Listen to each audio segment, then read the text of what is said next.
Hi friends, welcome to Kerala சமையல். நீ கேரளா சமையலில் நம்ம ரவை வத்தல் எப்படி செய்யலாம்னு பார்க்கலாம். வாங்க வீடியோக்குள்ளே போகலாம். ஃப்ரெண்ட்ஸ், நம்ம ரவை வத்தல் தான் பண்ண போகிறோம். நான் 1 கிலோ ரவை எடுத்திருக்கேன். எடுத்துக்கோங்க. நம்ம எடுத்து வச்சிருக்கிற ரவையை கொஞ்சம் கொஞ்சமாக சேர்த்துக்கோங்க. நான் 1 கிலோ எடுத்துக்கிறதுனால ஒரு 3 வாட்டியாவது சேர்த்து அரைச்சி எடுத்துக்கலாம். இப்போ மிக்ஸி சேர்த்துட்டு மூடி நல்லா பவுட்ரு போல் அரைச்சி எடுத்துக்கோங்க. நம்ம அரைச்சது இந்த அளவுக்கு நல்லா பவுடராக இருக்கணும். பார்த்தீங்களா, இப்போ எந்த அளவுக்கு நல்லா பவுடராக இருக்குது பாருங்கள். இப்போ ஒரு பவுலில் மாற்றிக்கோங்க. இருக்கிறதெல்லாம் இதேமாரி அரைச்சி எடுத்துக்கோங்க. ஃப்ரெண்ட்ஸ், நல்லா நம்ம ரவையை நல்லா அரைச்சி எடுத்துட்டோம். இப்போ இது ஒரு ஓரமாக வச்சுக்கோங்க. ஃப்ரெண்ட்ஸ், ரவை வத்தல் பண்ணுறதுக்கு இப்போ ஒரு பாத்திரம் வச்சுக்கோங்க. இதில் 7 கப்பு தண்ணி வச்சுக்கோங்க. நீங்கள் கப்பால் அளந்தீங்கன்னா 7 கப்பு வச்சுக்கோங்க. கிலோ கணக்கில் எடுத்திங்கன்னா 7 லிட்டர் தண்ணி வச்சுக்கோங்க. நான் கிலோ கணக்கில் எடுத்ததுனால கொஞ்சம் அதிகமாகவே நான் செய்கிறதுனால 7 லிட்டர் தண்ணி வச்சுருக்கேன். நீங்கள் பாத்திரத்தில் அளந்து எடுத்தால் கூட அதே பாத்திரத்தில் 7 கப்பு தண்ணி வச்சிங்கன்னா கரெக்டாக இருக்கும்.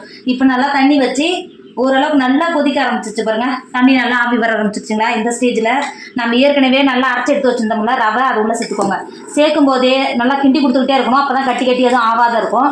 இப்போ வந்து சேர்த்துட்டு நல்லா கிண்டி கொடுத்துக்கோங்க.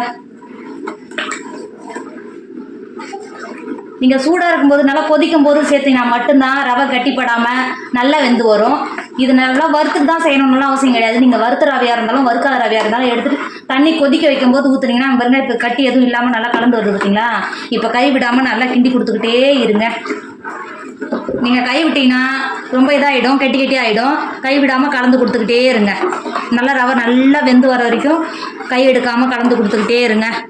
ஃப்ரெண்ட்ஸ், இப்போ ஒரு 10 நிமிஷம் ஆகிடுச்சு. எந்த அளவுக்கு நல்லா ரவை நல்லா கெட்டியாக வெந்து வருது பாருங்கள்.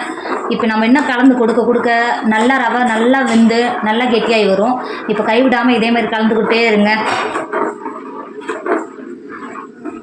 ஃப்ரெண்ட்ஸ், இப்போது நமக்கு வத்தலுக்கு தேவையான உப்பு சேர்த்துக்கலாம். நம்ம வத்தலை காய வைக்கிறதுனால ரொம்ப உப்பு போட்டோன்னா ரொம்ப கொதிக்க ஆரம்பிச்சிடும். இப்போ ஒரு 4 டேபிள் ஸ்பூன் மட்டும் உப்பு சேர்த்துக்கோங்க. 4 டேபிள் ஸ்பூன் உப்பு கரெக்டாக இருக்கும். 4 டேபிள் ஸ்பூன் உப்பு சேர்த்து நல்லா கிண்டி கொடுத்துக்கோங்க. நீங்கள் வத்தல் பண்ணும்போது எப்பயுமே ஒரு 1/4 வாசி மட்டும் உப்பு சேர்த்துக்கோங்க. நீங்கள் அரை வாசி சேர்த்தாலே உப்பு நல்லா கறிக்க ஆரம்பிச்சிடும். 1/4 வாசி மட்டும் சேர்த்துக்கோங்க. சேர்த்துட்டு நல்லா கிண்டி கொடுத்துக்கோங்க. ரவை வெந்து வரும்போது கைவிடாமல் கிண்டிக்கிட்டே இருக்கணும். அப்போ தான் ரவை நல்லா கெட்டிப்பட்டு நல்லா கெட்டியாக வரும்.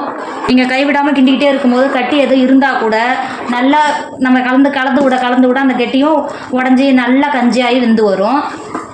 கைவிடாமல் கலந்து கொடுத்துக்கிட்டே இருங்க. ஃப்ரெண்ட்ஸ், நம்ம ரவை எந்த அளவுக்கு நல்லா கெட்டியாக வெந்து வந்திருக்கு பாருங்கள்.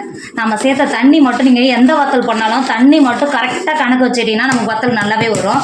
இப்போ நீங்கள் இந்த ரவை வத்தல் எந்த அளவுக்கு நல்லா வெந்து வந்திருக்கு, எந்த நல்லா கெட்டியான பாத்திரம் இருக்கான்னு அப்படின்னு நீங்கள் பார்க்குறதுக்காக இந்த ஒரு பார்த்தீங்களா, இது மாதிரி ஏதாவது ஒரு பாத்திரம் வச்சுக்கோங்க. இப்படி தொட்டு பார்த்தீங்கன்னா எப்படி ஸ்டெப்பாக நிற்கிது பார்த்தீங்களா? இது மாதிரி இருக்கணும். இது மாதிரி இருந்தால் நல்லா கஞ்சி நல்லா வெந்து கரெக்டான பாத்திரத்தில் இருக்குது. இப்போ இது வெளில எடுத்துக்கோங்க. ரவை இறக்கிட்டு நல்லா இதை ஆறுற வரைக்கும் ஒரு 10 நிமிஷத்துக்கு நல்லா இது மாதிரி கிண்டி கொடுத்துக்கிட்டே இருக்கணும். இல்லைனா மேலே ஒரு மாதிரி கெட்டியாகி ஆடை பறியும் இல்லையா, அது மாதிரி படிஞ்சிடும். நம்ம ஆறும்போது நல்லா கிண்டி கொடுத்துக்கிட்டே இருக்கணும். இடையே அப்பப்போ திறந்தே கிண்டி கொடுத்துக்கிட்டே இருங்க. இப்போ இது அடுப்புலேருந்து இறக்கி மாற்றிக்கோங்க. ரவை கஞ்சி நல்லாங்க பாருங்கள் எந்த அளவுக்கு நல்லா ஆறிடுச்சு. கை பொறுக்குள்ள அந்த அளவுக்கு சூடு இருக்குது. இப்போ இதில் 2 டேபிள் ஸ்பூன் ஜீரகம் சேர்த்துக்கோங்க. ஜீரகம் சேர்த்திங்கன்னா நம்ம எண்ணெயில் பொரிக்கும் போது சீக்கிரமாக செரிமானம் ஆகும். அதனால் ஜீரகம் சேர்க்குறோம். எப்போ நம்ம வடகம் போட்டாலும் ஜீரகம் சேர்த்துக்கணும். அது ரொம்ப ரொம்ப நல்லது. இப்போது 2 டேபிள் ஸ்பூன் மிளகு ஒன்றும் பார்த்தீங்கன்னா போட்டு 2 வாட்டி பல்ஸ் மூடில் கொடுத்து எடுத்து வச்சுருக்கேன். நீங்கள் பவுடர் அரைச்சிங்கன்னா கலர் மாறிடும், டேஸ்ட்டும் மாறிடும். இது மாதிரி மட்டும் ஒரு டேபிள் ஸ்பூன் மட்டும் மிளகு தூள் சேர்த்துக்கோங்க.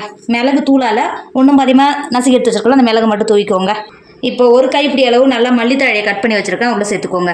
மல்லித்தழை போடும்போது இதோட டேஸ்ட் இன்னும் நல்லாயிருக்கும். நம்ம எண்ணெயில் பொரிக்கும் போது சேர்த்துக்கோங்க. சேர்த்துட்டு ஜீரகம் இதெல்லாம் சேர்த்துட்டு நல்லா கலந்து கொடுத்துக்கோங்க. நல்லா ஆறின பிறகு நீங்கள் சேர்த்திங்கன்னா நமக்கு கலர் எதுவும் மாறாமல் ரவை கரெக்டாக கிடைக்கும். நீங்கள் எப்போ வத்தல் வடகம் போட்டாலும் நல்லா ஆற வச்சு சேர்த்துக்கோங்க.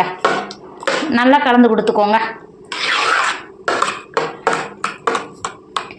இப்போது ஜீரகம் நம்ம சேர்த்த மிளகு எல்லா இடத்துலையும் நல்லா மாவோட நல்லா கலந்து கொடுத்துட்டு இப்போ நம்ம வத்தல் ஊற்ற ரெடி பண்ணிக்க வேண்டியது தான். நமக்கு வத்தல் ஊற்றுறதுக்கு இது ரெடி ஆகிடுச்சு. வத்தல் போடுறதுக்கு இது மாதிரி பிளாஸ்டிக் பை எடுத்திங்கன்னா உங்களுக்கு எடுக்கிறது ஈஸியாக வரும். இப்போ பாருங்க, நம்ம எடுத்த ரவை மாவு இருக்குது பார்த்தீங்களா? இந்த மாதிரி ஊற்றிட்டு கொஞ்சம் தின்னாவே ஊற்றிக்கோங்க. இது மாதிரி இருந்தால் கரெக்டாக இருக்கும். நமக்கு நல்லா காஞ்சி வரும்போது நல்லா கண்ணாடி பார்த்துக்கு இருக்கும். இந்த அளவு ஊற்றிக்கோங்க. இது மாதிரி நீங்கள் சட்னி கரண்டி ஏதாவது ஒன்று வாங்கி வச்சுட்டீங்கன்னா உங்களுக்கு அளவு கரெக்டாக இருக்கும். இருக்கிறத நம்ம இதே மாதிரி ஊற்றி எடுத்துக்கோங்க. ஃப்ரெண்ட்ஸ் நம்மளோட ரவை வத்தை எல்லாத்தையும் போட்டு முடிச்சிட்டோம். இது 2 நாளைக்கு நல்லா வெயிலில் காயட்டும், அதுக்கப்புறம் பார்க்கலாம் ஃப்ரெண்ட்ஸ்.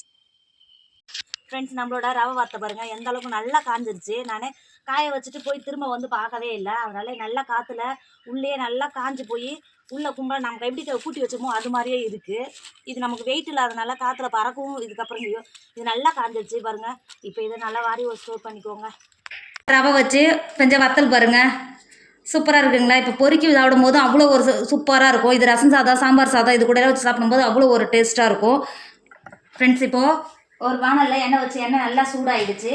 இப்போ நம்ம ஏற்கனவே நல்லா காய வச்சு எடுத்து வச்சுருக்கோம்ல ரவை வத்தல் உள்ளே சேர்த்துட்டு இது மாதிரி வச்சு இப்படி அழுத்தி விட்டிங்கன்னா அது நல்லா சூப்பராக வருங்க. எந்த அளவுக்கு நல்லா பொரிஞ்சு வருது பார்த்தீங்கன்னா. இது ரொம்ப நேரம் இருக்கக்கூடாது. இந்த கலர் மாறுறதுக்குள்ளே இப்படி எடுத்துருங்க. இப்போ பொரிக்கும் போதுங்க பாருங்க சேர்த்துட்டு இது மாதிரி வச்சு அழுத்துனீங்கன்னாவே போதும். சூப்பராக எந்த அளவுக்கு நல்லா பொரிஞ்சு கலர் மாறி வருது பார்த்தீங்கன்னா. அவ்வளோதான் ஃப்ரெண்ட்ஸ். இது மாதிரி இருக்கிறத பொரிச்சு எடுத்துக்கோங்க.